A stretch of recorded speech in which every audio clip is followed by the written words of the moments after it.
გამარჯობათ, თქვენ იცით, რომ უკრაინამ გაანადგურა რუსეთის სტრატეგიული ბომბდამშენების თითქმის ნახევარი.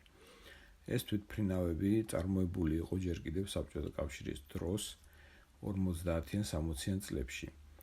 და სავარაუდოდ ლოგიკურად რომ ვჯეროთ, მათი ნახევარი ისედაც ამორტიზირებული და მოძველებული უნდა ყოფილიყო. დღეს მდგომარეობით, როგორც ჩანს, რუსეთს არ დაუთმობენ ხარკოვის ობლასტს და ყველაზე ღირებული, რაც არის ხარკოვში, ეს არის ხარკოვის საავიაციო ქარხანა. ხარკოვის საავიაციო ქარხანა არის რუსული საავიაციო აზროვნების და საბჭოთა საავიაციო მშენებლობის ფლაგმანი. მან იწარმოება მსოფლიოში ყველაზე დიდი თვითმფრინავი მრია და რუსეთმა ტერიტორიები რომ დათმოს, არ ამგონია რომ დათმოს ეს ქარხანა.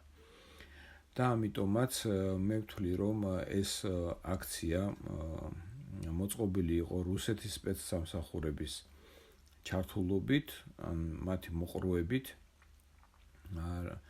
რადგანაც შემდგომ უკვე რეპარაციაში რუსეთმა მოითხოვოს ხარკოვის საავიაციო ქარხანა.